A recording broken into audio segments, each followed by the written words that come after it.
నమస్తే, welcome to A1 TV Telugu news. ఇక details చూస్తే యంగ్ హీరో తేజ సజ్జా తన తాజా చిత్రం మీరా విజయోత్సవంలో పాల్గొని నటి శ్రియా శరణ్ పై ప్రశంసలు కురిపించారు. ఈ సినిమాలో శ్రియా శరణ్ తన తల్లి పాత్ర కాకుండా కథకి తల్లి పాత్ర అయ్యారంటూ వ్యాఖ్యానించారు. ఆమె వల్లే ఈ సినిమాకు అదృష్టం కలిసొచ్చిందని తేజ తెలియజేశారు. కార్తీక్ ఘట్టమనేని దర్శకత్వంలో తెరకెక్కిన ఈ సినిమాలో రితికా నాయక్ కథానాయికగా నటించగా మంచు మనోజ్ కీలక పాత్రలో కనిపించారు. ఇటీవల విడుదలైన ఈ చిత్రం భారీ విజయాన్ని సాధించి ప్రేక్షకుల ఆదరణ పొందుతోందని పేర్కొన్నారు. విజయవాడ పున్నమి ఘాట్లో జరిగిన వేడుకల్లో అభిమానులు పెద్ద ఎత్తున హాజరై సంబరాలు జరుపుకున్నారు.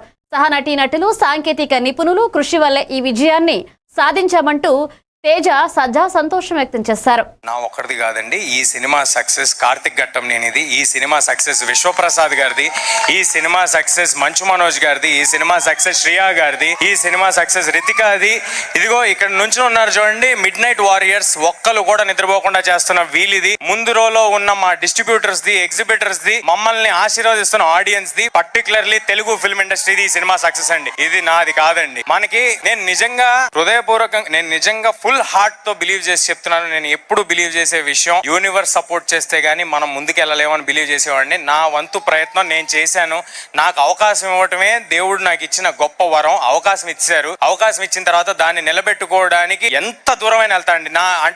నాలో నేను ఒక సినిమా కమిట్ అయ్యి చేస్తున్నానంటే మీ అందరి టైము నేను అడిగి, ఒక డబ్బులు అడిగి, ఐ మీన్ టు సే మీ అందరూ టికెట్ కొనమని అడిగి, మీ టైం అడిగి, మీ ఫ్యామిలీ అందరినీ తీసుకురమ్మని అడగాలంటే నాకు ముందు సాటిస్ఫాక్షన్ ఉండాలండి. నేను నా 100% ఎఫర్ట్ పెట్టానే సాటిస్ఫాక్షన్ ఉండాలి. అలాంటి 100% ఎఫర్ట్ నేను ఎల్లప్పుడూ పెడతాను. ఈ సినిమా సక్సెస్ తర్వాత నువ్వు ఎలా ఫీల్ అవుతున్నావు అని అడుగుతున్నారు. చాలా బాధ్యతగా ఫీల్ అవుతున్నానండి. ఎంతో బాధ్యతగా ఫీల్ అవుతున్నాను. మీరు అందరూ నా మీద పెట్టుకున్న నమ్మకం, ఈసారి ఇలాగ నేను మీ అందరికి మంచి సినిమా ఇచ్చానని, మీ అందరిని ఎంటర్టైన్ చేశానని భావిస్తున్నాను. అలాగే మరి నెక్స్ట్ చేసే సినిమాల్లో తప్పకుండా మళ్ళీ అంతే కృషి చేస్తాను. నా వంతు ప్రయత్నం నేను చేస్తాను. మిగతాది భగవంతుడికి వదిలేయటమే, మన చేతిలో ఏం లేదు. ముందుగా కార్తిక్ గారు ఈ సినిమా ఇన్సెప్షన్, ఈ సినిమా సీడ్, ఈ సినిమా జరగడానికి, ఈ సినిమా ఇవాళ ఇలా ఉండడానికి, ఇంత గొప్ప విజయం సాధించడానికి ముందున్న ఏకైక పర్సన్ కార్తిక్. తెలంగాణ వైద్యారోగ్య శాఖ మంత్రి దామోదర రాజనరసింహ ఆరోగ్యశ్రీ సేవల అంశంపై ముఖ్యమైన స్పష్టత ఇచ్చారు. రాష్ట్రంలోని ప్రైవేటు ఆసుపత్రులలో ఆరోగ్య సేవలు యథాతథంగా కొనసాగాలని ఆరోగ్యశ్రీ నెట్వర్క్ హాస్పిటల్స్ అసోసియేషన్ ను ఆయన కోరారు.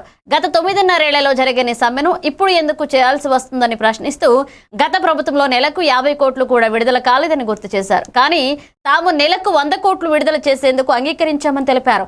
ప్రజలకు వైద్య సేవల్లో ఎలాంటి అంతరాయం కలగకుండా ప్రత్యామ్నాయ ఏర్పాట్లు చేసుకుంటున్నామని చెప్పారు.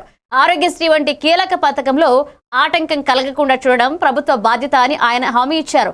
ప్రజల ఆరోగ్య రక్షణే తమ ప్రధాన కర్తవ్యమంటూ మంత్రి దామోదర రాజనరసింహ భరోసా ఇచ్చారు. ఆరోగ్యశ్రీకి సంబంధించి యావరేజ్గా నిన్న కూడా నేను ప్రెస్లో చెప్పాను, మేము ప్రతి నెల యావరేజ్గా 90 crores ఇచ్చాము. ఈ 1 month ఇక ఆపాము అంతే, కానీ ఎక్కడ కూడా అంతరాయం లేదు, ఆపలేదు.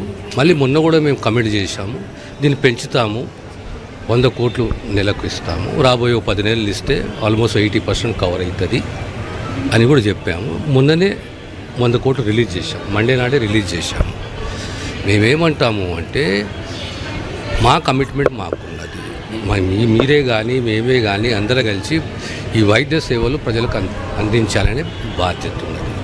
మా ప్రభుత్వం వచ్చిన తర్వాత సుమారు రివైజ్ రేట్స్, ప్రొసీజర్స్కు రేట్స్ రివైజ్ చేశాము, ప్యాకేజీలు రివైజ్ చేశాము. కొత్తగా 163 కొత్త ప్రొసీజర్ని ఇంక్లూడ్ చేశాము.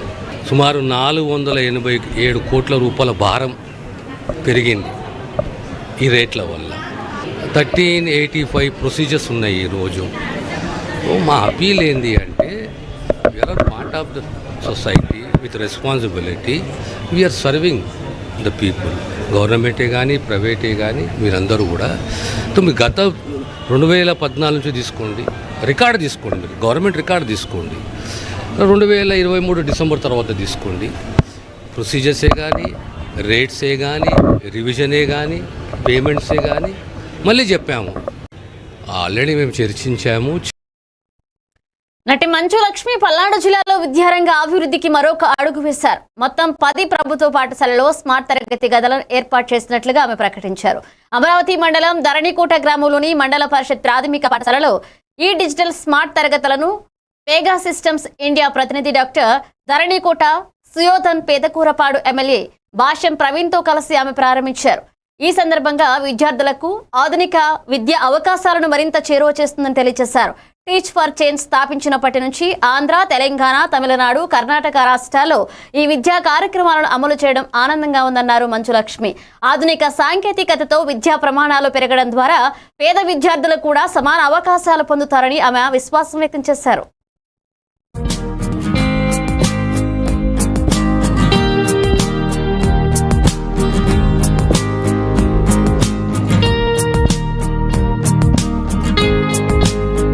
ఏం చేస్తున్నారు ఎవరైనా?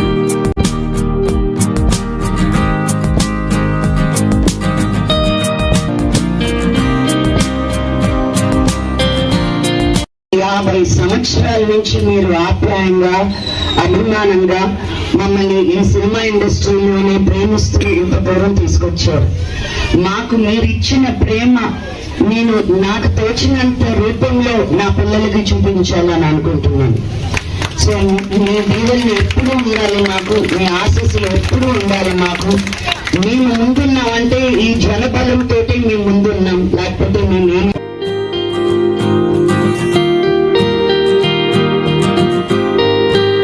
ఈ రోజు ధరణికోటకు రావడం, ఆ శివాలయంలో నాకు అద్భుతమైన దర్శనం దొరకడం, అండ్ ఇక్కడికి వచ్చి 10 గ్రామాల్లో 10 స్కూల్స్ తీసుకున్నామండి మేము టీచ్ ఫర్ చేంజ్ ద్వారా. మెగా టీచ్ ఫర్ చేంజ్ అని ధరణికోట నుంచి వచ్చిన ధరణి గారు, ఆయన కంపెనీ పెగా సిస్టమ్స్ ద్వారా మేము ఈ 10 స్కూల్స్ తీసుకోవడం జరిగింది. అండ్ ఇక్కడే కాదు, మేము శ్రీకాకుళం, తిరుపతి, ఆంధ్రాలోనే కాదు, తెలంగాణలోనే కాదు, కర్ణాటకలోనే కాదు, తమిళనాడులో, సో 4 స్టేట్స్లో మేము ఉన్నాము. అండ్ ఇప్పుడు ఈ డిస్ట్రిక్ట్కి రావడం, మన అమరావతికి వచ్చి చేయడం నాకు చాలా చాలా చాలా సంతోషంగా ఉంది. ఇది పునాది మట్టుకే, ఇక్కడి నుంచి మేము ఇంకా చాలా చాలా చేస్తాము. మిమ్మల్ని అందరినీ కూడా అప్పుడు పిలుస్తాము. So thank you very. BRS MLA Palla Rajeshwara Reddy Kaleshwaram ప్రాజెక్టుపై జరుగుతున్న విమర్శలను తీవ్రంగా ఖండించారు. బనకచర్ల కోసం చంద్రబాబు నాయుడు ఏజెంట్గా సీఎం రేవంత్ రెడ్డి పనిచేస్తున్నారని ఆయన ఆరోపించారు. ఎవరెన్ని కుట్రలు చేసినా కాళేశ్వరం ప్రాజెక్టు ప్రభావాన్ని తగ్గించలేరని స్పష్టం చేశారు. 3 ఏళ్ల తర్వాత ఇదే ప్రాజెక్టు రాష్ట్రంలోని ప్రతి ఎకరానికి నీళ్లు అందజేస్తుందని ధైర్యంగా చెప్పారు పల్లా. ఇక తెలంగాణ రైతుల కళ్లను సాకారం చేసే అత్యంత ప్రాముఖ్యమైన సాగునీటి ప్రాజెక్టుగా కాళేశ్వరం నిలిచిపోతుందని తెలియజేశారు. కరువు సమస్యలను అధిగమించి పంటల విస్తీర్ణాన్ని విపరీతంగా పెంచే శక్తి కాళేశ్వరంలో ఉందని వ్యాఖ్యానించారు. ప్రజలు ఈ కుట్రలను గుర్తించి తగిన సమయంలో సమాధానం ఇస్తారని, కాళేశ్వరం రాష్ట్రానికి అజరారమైన ప్రాజెక్టు అవుతుందంటూ పల్లా రాజేశ్వరరెడ్డి విశ్వాసం వ్యక్తం చేశారు. రేవంత్ రెడ్డి చంద్రబాబు నాయుడికి ఏజెంట్గా పనిచేస్తుంది కాబట్టే ఇవాళ మొదటి కుట్ర ఆదిత్యనాథ్ దాస్ని ఇక్కడ తీసుకొచ్చుకొని పెట్టుకోవడంలోనే మొదటి కుట్ర ఇవాటి కూడా. రెండవది, ఉత్తమ్ కుమార్ రెడ్డి గారికి ఏం అర్థం కాదు, కొద్దిగానే అయితే అర్థమవుతుంది అదే మొత్తం అని చెప్పేసి అని అనుకుంటాడు. అది దురదృష్టం. మాకు మిత్రులే కానీ ఆయనకి అర్థం కాదు అని ఏదో మాట్లాడుతుంటారు, వీళ్ళైతే కోపం వస్తుంటుంది అంతే. కాబట్టి సభలో కానీ బయట కానీ చూసినట్లయితే కొద్దిగానే ఏదో 1% నేర్చుకుంటారు, 100% వచ్చిందని చెప్పేసి తృప్తి పడిపోతుంటారు. తెలంగాణకు అన్యాయం చేస్తున్న కాంగ్రెస్ పార్టీలో ఇవాళ రేవంత్ రెడ్డి మొట్టమొదలైతే మిగతా వాళ్ళందరూ కూడా ఇవాళ కళ్ళున్న కబోదుల్లాగా చేస్తా ఉన్నారు. ముఖ్యమంత్రిగా కేసీఆర్ గారు ఉన్నప్పుడు ఒక మాట చెప్పిండ్రు. ఆనాడు కిరణ్ కుమార్ రెడ్డి ఒక జీవో ఇస్తే కృష్ణలో మనకు లేదు 299 TMCA ఉన్నదని చెప్పేసి పాలమూరు రంగారెడ్డికి నీళ్ళు ఎక్కడొస్తాయని చెప్తే ఆ జీవోలు వెతికి తీసి ఆ జీవో కిరణ్ కుమార్ రెడ్డిది ఇస్తే ఒకటే మాట అన్నారు, ఏ జీవోలో ఏం లేదా, మొత్తం కూడా ఇలా పైసలు కేటాయించలేదు, ఇంకోటి లేదంటే నీళ్ళు కేటాయించినట్లు ఉందా అని చూడమన్నారు. ఉన్నది ఉంటే నువ్వు కట్టవే అని చెప్పేసి దాన్ని బేస్ చేసిలో కట్టినాం. కట్టిన తర్వాత ఎట్లా ఉంటుంది, ఇన్ఫ్రాస్ట్రక్చర్ అయిపోయింది, ప్రాజెక్ట్ కట్టిన తర్వాత పంచాయతీ పెద్దవాళ్ళ దగ్గర పోతే అరే కట్టిన దాన్ని ఎందుకు వద్దంటారా అని చెప్పేసి అని అంటారు. ఆ చిన్న లూప్ హోల్ తీసుకొని, అంటే జీవో ఇచ్చిన వాళ్ళు కావాలని చెప్పేసి తెలంగాణ సమాజం పోరాటం చేస్తుంటే తప్పనిసరి పరిస్థితుల్లో కిరణ్ కుమార్ రెడ్డి రంగారెడ్డి పాలమూరుకి జీవో ఇస్తే ఆ జీవోని బేస్ చేసుకొని ఇవాళ మొత్తం పాలమూరు రంగారెడ్డికి 2 TMCలో కూడా కావాల్సిందని చెప్పేసి కట్టింది ఆ జీవో తీసుకొని. చివరికి తేలేదు ఏంటంటే పైన మనం ఉన్నాం కాబట్టి ఖచ్చితంగా మనం కట్టుకున్న నీళ్లు తెచ్చుకుంటామని. అదేవిధంగా గోదావరిలో 3వ TMC కూడా మనకు 1000 TMCలు ఉన్నాయి కాబట్టి ఖచ్చితంగా 3వ టీఎంసీ మొదలు పెట్టినట్లయితేనే కింద వాడు ఏమైనా చేసుకునే ఉద్దేశంతో ఎవరు అడ్డుపడ్డా ఇవాళ కాదు భవిష్యత్ తరాలకు అవసరం అని చెప్పేసి 3rd టీఎంసీ కూడా తీసుకొని వచ్చాను. చీరాలలో సినీ హీరో నిఖిల్ సందడి చేశారు. Happy days fame hero Nikhil తన కొత్త సినిమా స్వయంభూ షూటింగ్ లో భాగంగా చీరాల చేరుకున్నారు. ఈ సందర్భంగా ఆయనకు అభిమానులు, కూటమి నేతలు ఘన స్వాగతం పలికారు. పెద్ద ఎత్తున అభిమానులు ఆయనకు చూసేందుకు తరలి రావడంతో చీరాలలో ఉత్సాహ వాతావరణం నెలకొంది. మామయ్య ఎంఎం కొండయ్య ఎన్నికల ప్రచారంలో పాల్గొన్న సమయంలోనే చీరాలతో తనకు మంచి అనుబంధం ఏర్పడినట్టు నిఖిల్ గుర్తు చేసుకున్నారు. చీరాలను, చీరాల ప్రజలను ఎప్పటికీ మరచిపోలేనన్నారు. స్థానిక ప్రజల ఆతిథ్యం, అభిమానం తన హృదయంలో ప్రత్యేక స్థానం సంపాదించుకున్నాయనే భావోద్వేగంగా తెలియజేశారు. ఇక ఆయన అభిమానులు హర్షధ్వానాలు చేస్తూ నిఖిల్తో ఫోటోలు దిగారు. స్వయంభూ షూటింగ్ కారణంగా చీరాలలో సినీ వాతావరణం నెలకొని అభిమానులకు ఆనందకర క్షణాలను అందించింది.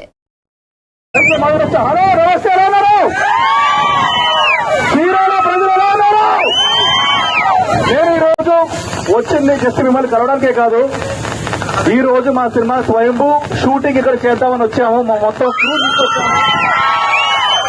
నేను చెప్పాను, చీరాల ఫ్యూచర్ లో బ్యూటిఫుల్ బీచ్ ఉంది. ఇక్కడ టూరిజమే కాదు, ఇక్కడ ఇండస్ట్రీసే కాదు, సినిమా షూటింగ్ కూడా జరగాలి. ముందు నా సినిమాతో పాటు స్టార్ట్ చేద్దామని చెప్పేసి, అంటే చాలా సినిమా షూటింగ్ చేశారు కానీ అద్భుతమైన సినిమా కూడా షూట్ చేయాలనుకుంటున్నాం సార్. మా స్వయంభూ సినిమా ఫైనల్ షెడ్యూల్ మన చీరాల్లో జరగబోతుంది. ఇక మీద ఎవరైనా కానీ బీచ్ లో షూటింగ్ చేయాలన్నా, అద్భుతమైన లొకేషన్ షూట్ చేయాలన్నా మన చీరాల్లో రావాలని చెప్పి నేను కోరుకుంటాను. నేను ముందుగా థ్యాంక్స్ చెప్పాలి మా మామయ్య గారు, చీరాల ఎమ్మెల్యే కొండయ్య గారికి, మా బావగారు అమర్నాథ్ గారికి, మహేంద్రనాథ్ గారికి, అందరికీ చాలా థ్యాంక్స్. ఎస్పెషల్లీ మీ అందరినీ కలుసుకుంటాం, షూటింగ్ కి రండి. నేను రాజేంద్ర ప్రసాద్ గారు మా సినిమాలో మొత్తం క్రూ అందరూ వచ్చాం. రండి, బ్లెస్ చేయండి. అండ్ చీరాలని మనం ఇంకా డెవలప్ చేద్దాం. ఫ్యూచర్ షూటింగ్ వచ్చి హాయ్ చెప్పండి నాకు, ఓకేనా? Thank you. నేను ఈరోజు చీరాలకు వచ్చాను. చాలా సంతోషంగా ఉంది. ఇంతమంది జనాలు వచ్చి క్రౌడ్ మొత్తం నన్ను వెల్కమ్ చేశారు. షూటింగ్కి వచ్చాను నేను యాక్చువల్లీ ఇక్కడ, ఎందుకంటే నేను పట్టుబట్టాను చీరాల ఇంత బ్యూటిఫుల్ బీచెస్ ఉన్నాయి, ఇంత మంచి నేచర్ బ్యూటీ ఉంది. నా సినిమా స్వయంభూ తప్పకుండా ఇక్కడ షూటింగ్ చేద్దాం అనుకున్నాను. మా ప్రొడ్యూసర్ అందరూ వచ్చారు ఇక్కడికి, మొత్తం కాస్ట్ అండ్ క్రూతో వచ్చాము. బట్ నేను ఎక్స్పెక్ట్ చేయండి అనుకుంటే సైలెంట్గా వచ్చి షూటింగ్ చేసి వెళ్ళిపోదాం అనుకున్నాం. కానీ ఇంతమంది ఒక గజమాలతో వెల్కమ్ చేయడం అనేది చాలా సంతోషంగా ఉంది. Public are welcoming and loving.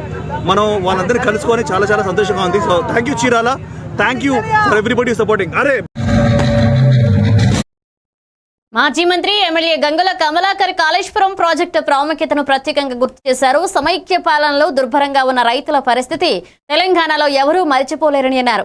అటువంటి సమయంలో కేసీఆర్ కృషి ఫలితంగా కాళేశ్వరం ప్రాజెక్టు రూపుదిద్దుకుని రైతుల జీవితాల్లో వెలుగులు నింపిందని ఆయన వ్యాఖ్యానించారు. ఇక కరువు గడ్డను సిరిధాన్యాల గడ్డగా మార్చిన ఘనత ఈ ప్రాజెక్టుదేనన్నారు గంగుల.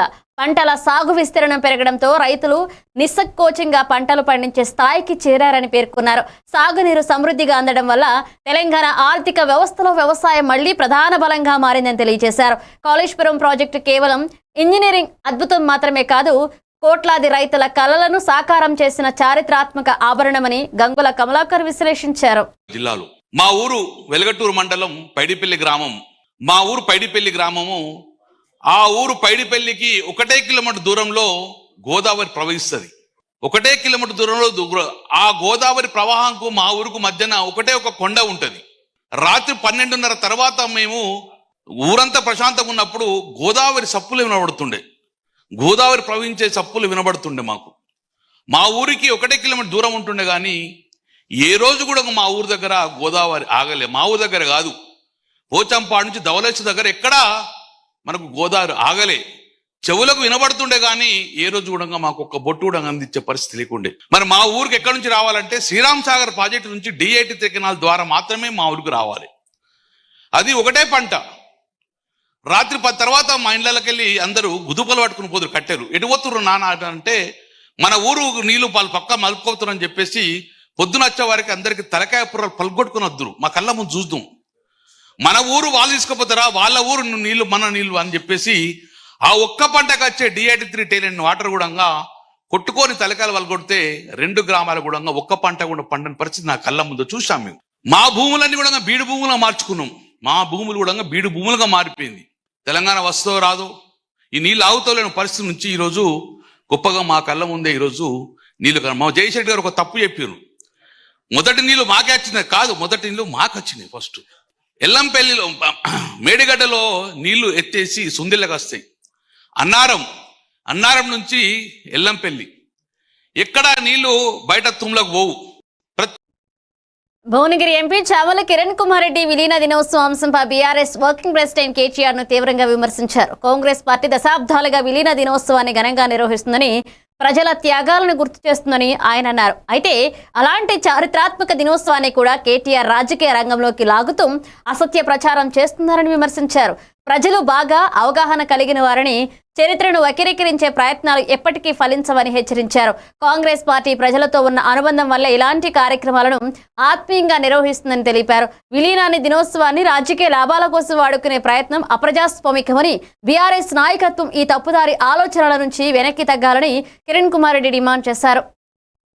సెప్టెంబర్ 17 రజాకారులను, నిజాం పాలనను తరిమి కొట్టిన దినాన ఆయన మాట్లాడే మాటలు చూస్తే ఈ రోజు రాష్ట్రం అంతా కూడా, ఈ రోజు మేము కూడా బైరాన్పల్లిలో రావినారాయణ రెడ్డి గారి విగ్రహాన్ని ఈ రోజు ఓపెన్ చేయడం జరిగింది. బైరాన్పల్లిలో పొద్దున్నే 118 మంది బలిదానాలు చేసుకున్న వాళ్ళ గురించి మాట్లాడుతూ రాష్ట్రంలో ప్రజా పాలన అందించే దిశగా ముందుకు పోవాలని మేము మాట్లాడుతుంటే, ఇంత మంచి శుభదినంన ఏదైతే మనం కొన్ని వందల మంది బలిదానాల మీద ఆ రోజు రజాకారులను నుంచి విముక్తి కల్పించితే ఈ రోజు మనం స్వేచ్ఛా వాయువు పీల్చుకుంటున్నాము, ఆ రోజు ఈ రోజు ఏం మాట్లాడుకుంటున్నావు కేటీఆర్ గారు?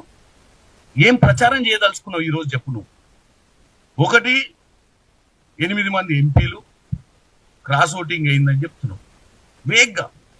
ఏంటంటే నిన్నెవడో వాళ్ళ దగ్గర మ్యాడ్ ఫెలో మాట్లాడిందని చెప్పి ఈ ఫెలో మాట్లాడుతుండగా. 2 లోకల్ బాడీ ఎన్నికలలో మాకు చిత్తశుద్ధి లేదని చెప్పే ప్రయత్నం చేస్తున్నాం. 3 ఎల్ఎన్టీ సంస్థ నష్టాల పాలైంది కాబట్టి ఎల్ఎన్టీ సంస్థ పారిపోతున్నారు. ఇవన్నీ ఏ హయాంలో జరిగినాయి? 4 12,000 కోట్ల రూపాయల డ్రగ్స్ ర్యాకెట్ బస్ట్ అయింది అంటున్నాం. అది ఎప్పటి నుంచి నడుస్తుంది అక్కడ డ్రగ్స్ బిజినెస్? అక్కడ ఎప్పటి నుంచి ఈ ఫార్మా కంపెనీల ఈ డ్రగ్స్ తయారీ నడుస్తుంది? 10 ఏళ్ల నుంచి నడుస్తుంది. ఒక్కసారి వెరిఫై చేసుకోవాలి. తెలంగాణ ప్రజలకు ఏది చెప్పినా నమ్ముతారు. మేము వచ్చినాం కాబట్టే కేసులు పెరుగుతున్నాయి. ఈ రోజు ఎందుకు పెరుగుతున్నాయి? మీరు విచ్చలవిడిగా డ్రగ్స్ ని హైదరాబాద్ లో పెడ్లర్స్, పబ్బుల ముందు, క్లబ్ల ముందు మీరు ప్రమోట్ చేసిరు కాబట్టి మేము వచ్చినాక వాళ్ళని పట్టుకున్నప్పుడు ప్రవీణ్ కుమార్ ఎవరు ఐపీఎస్ ఆఫీసర్ ఉన్న ప్రవీణ్ కుమార్ చెప్తుండ్రు కేసులు పెరిగినాయి. కేసులు ఎందుకు పడతాయి? Police officer. BRS parliamentary party నేత సురేష్ రెడ్డి కాళేశ్వరం ప్రాజెక్టు ప్రాముఖ్యతను వివరించారు. ఎమ్మెల్యేగా తన కాలంలో తన సొంత నియోజకవర్గంలోని శ్రీరామ్ సాగర్ ఉన్నప్పటికీ రైతులకు సరిపడా నీరందించలేని పరిస్థితి ఉండేదని గుర్తు చేశారు. అలాంటి దుస్థితి నుంచి బయటపడడానికి కాళేశ్వరం ప్రాజెక్టు కీలక పాత్ర పోషించిందని అన్నారు. ఈ ప్రాజెక్టు ద్వారా తెలంగాణను 1 కోటి ఎకరాల మాగాణంగా మార్చడం సాధ్యమైందంటూ స్పష్టం చేశారు. రాష్ట్ర రైతుల కలలు నిజం చేయడానికి, సాగునీటి అవసరాలు తీర్చడానికి కాళేశ్వరం చరిత్రలో ప్రత్యేక స్థానం సంపాదించిందని పేర్కొన్నారు. రైతుల శ్రమ వృధా కాకుండా పంటలు పుష్కలంగా పండేలా మార్పు తీసుకొచ్చిన ఈ ప్రాజెక్టు తెలంగాణ అభివృద్ధికి మూలస్తంభమని సురేష్ రెడ్డి అభిప్రాయపడ్డారు. ఎమ్మెల్యే నేను అంటే నా ఎమ్మెల్యే పరిస్థితి ఎట్లుండే అంటే, కాకతీయ కెనాల్ వదిలినప్పుడు దానికి డిస్ట్రిబ్యూటర్లు ఉంటాయి కదా, మొదటి డిస్ట్రిబ్యూటర్లో చివరి దాకా నీళ్ళు వెళ్ళే పరిస్థితి లేదు. ఇక మీరు కింది సంగతి వదిలేయండి. తో ఆ పరిస్థితి నుంచి ఈరోజు దేశంలో మరి టాప్ నంబర్ 1 మరి ప్యాడీ ప్రొడ్యూసింగ్ రాష్ట్రంగా మారాదంటే మరి ఇది అద్భుతం కాకుంటే ఏందనేది మనం ఒకసారి ఆలోచించాలి. పుష్కరాలు వచ్చిన సమయంలో అప్పుడప్పుడు గంగలో నీళ్ళు లేవు, గోదావరిలో నీళ్ళు లేవు. మరి పుష్కరాల ప్రూఫ్ కూడా ఈరోజు కేసీఆర్ గారు చేశారు. 27 పుష్కరాలు వస్తున్నాయని గవర్నమెంట్ ప్రకటించాలి. ఒకవేళ గోదావరిల పైన పోచంపాడ్ల నీళ్ళు లేకపోయినా కిందికెళ్ళి రివర్స్ పంపింగ్ ద్వారా మళ్ళీ డ్యామును లింపి గంగలో ఎప్పుడు కూడా పుష్కలంగా నీళ్లుండే పరిస్థితి, వాతావరణాన్ని మన నాయకులు ఏర్పాటు చేశారు. ప్రెజెంటేషన్ చూస్తూ ఉంటే గతం ఎంతో యాదకొస్తూ వచ్చేది. 94లో నేను శాసనసభ్యుడిగా ప్రతిపక్షంగా తెలంగాణ నుంచి ఇద్దరమే గెలిచినాం. అప్పుడు ఈ లెజిస్లేటివ్ కమిటీస్కి పబ్లిక్ అకౌంట్స్ కమిటీ చైర్మన్గా నన్ను నియమించినప్పుడు అప్పుడు తెలంగాణ అంతా తిరిగి సబ్ కమిటీస్ ఏర్పాటు చేసి ఒక కమిటీ చేశాం. దాంట్లో ఏం రికమెండేషన్ ఉండే అంటే, కాళేశ్వరం ప్రాజెక్టే కాళేశ్వరం నుంచే లిఫ్ట్ చేస్తే ఇదే ఎంటైర్ తెలంగాణకు మరి ఒక సొల్యూషన్ అనే మాట చెప్పాం. మరి అది 96లో ఇచ్చిన ఆ రిపోర్టు మూలకు పడ్డది. 2014లో మన ప్రియతమ నాయకులు వచ్చింది. పోచంపాట్ ప్రాజెక్ట్ ఒకటి పెద్ద ప్రాజెక్టు గోదావరి నదిపై నిర్మాణమైంది. ఆ తర్వాత కింది దాకా మాచర్ల మాజీ ఎమ్మెల్యే పిన్నెల్లి రామకృష్ణారెడ్డి మీడియా సమావేశంలో కూటమి ప్రభుత్వంపై తీవ్ర విమర్శలు గుప్పించారు. ఏ సంబంధం లేకుండానే తనపై అక్రమ కేసులు పెట్టి 53 రోజులు జైల్లో పెట్టి రాక్షసానందం పొందారని ఆయన ఆరోపించారు. గుండ్లపాడు జంట హత్య కేసులో ఆధిపత్యం కోసం కుట్ర జరిగిందని, అందులో తనను అక్రమంగా ఇరికించారని స్పష్టం చేశారు. ఇప్పటికీ తనపై 13 కేసులు ఉన్నా ఎన్ని కేసులు పెట్టినా భయపడబోనన్నారు ఆయన. ఇక తమ పార్టీ కార్యకర్తలు నాయకులపై కూడా తప్పుడు కేసులు, పీడీ యాక్టులు పెట్టి వేధింపులకు గురి చేస్తున్నారని ఆరోపించారు. పల్నాడు మాజీ ఎస్పీ కంచా శ్రీనివాసరావు, కలెక్టర్ అరుణ్ కుమార్ ఈ చర్యలకు సహకరించారని,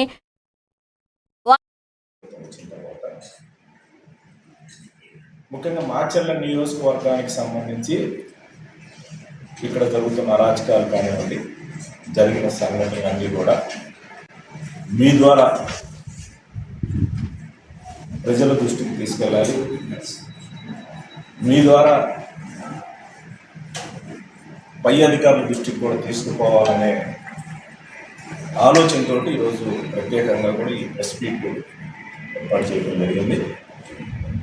ముఖ్యంగా సామాన్య ప్రజలపై వేధింపులు, వైఎస్ఆర్సీపీ కార్యకర్తలపై అక్రమ కేసులు, ప్రజల సంక్షేమ పథకాలు అందక వలసలు పోతున్న సంఘటనలు, వీటన్నింటి కూడా ప్రజలు నిశ్చితంగా కూడా గమనిస్తూ ఉన్నారు. ఎమ్మెల్యేగా మొదటిసారి ఎమ్మెల్యేగా బాధ్యతలు తీసుకున్న బ్రహ్మారెడ్డి తన ప్రజా వ్యతిరేక విధానాలకు వ్యతిరేకంగా ప్రజల్లో రాబోయే రోజుల్లో నిశ్శబ్ద విప్లవం రాబోతుందని కూడా సందర్భంగా తెలియజేస్తారు. రాజకీయాల్లో గెలుపోవటం సహజం. ప్రజలు ఇచ్చిన అవకాశాన్ని సద్వినియోగం చేసుకొని సంక్షేమ కార్యక్రమాలు ఏవైతే ఉన్నాయో అన్నీ కూడా అన్ని వర్గాలకు సంబంధించి పార్టీలకు అతీతంగా కూడా ప్రజలకు అందించి ప్రజలు మెప్పు పొందాలనే ఒక ఆలోచన ఏ ప్రజానాయకుడైనా చేస్తారు. మళ్ళీ వెంటనే ఎలక్షన్స్ ముందు 2018లో 7/8/2018 పార్క్ సెంటర్లో మళ్ళీ వాళ్ళే చెప్పారు 17లో 18లో ఎలక్షన్కి వస్తున్నాయి కాబట్టి మళ్ళీ వచ్చేసి పార్క్ సెంటర్లో ఒక శిలాఫలకం వేశారు లోకేష్ గారు. ఈ కూటమి తిరుమలలో భక్తి శ్రద్ధలతో ఈ రోజు తెల్లవారుజామున సుప్రభాత సేవలో పాల్గొని శ్రీవారి దర్శనం చేసిన హీరోయిన్ మీనాక్షి చౌదరి, అలాగే కలియుగ ప్రత్యక్ష దైవం శ్రీ వెంకటేశ్వర స్వామివారిని దర్శించుకునే అదృష్టం దక్కడంతో ఆమె ఆనందం వ్యక్తం చేశారు. ఆలయ ఆవరణంలో భక్తులు నిండిపోయి ఉండగా మీనాక్షి చౌదరి సాధారణ భక్తురాలిగా క్యూ లైన్లో నడుచుకుంటూ స్వామివారి సన్నిధికి చేరుకున్నారు. అనంతరం ఆలయ అధికారులు ఆమెకు తీర్థ ప్రసాదాలు అందజేశారు. ఈ సందర్భంగా ఆమె శ్రీవారి ఆశీస్సులు అందుకోవడం జీవితంలో గొప్ప అనుభూతిగా నిలిచిందంటూ అభిప్రాయపడ్డారు. భక్తులు కూడా ఆమెను చూసి ఆనందం వ్యక్తం చేశారు.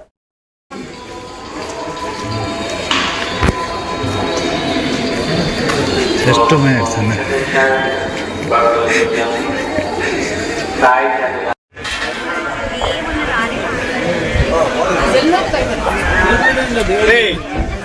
ప్రసాద్ పట్టు ప్రసాద్ ఏ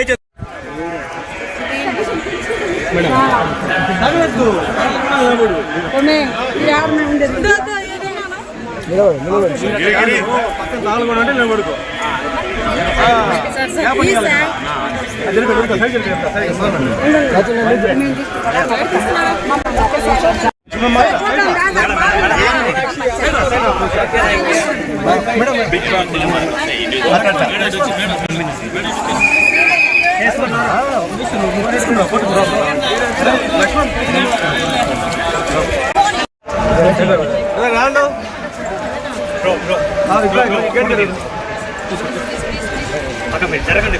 ఎవరు పాడా పిల్లలు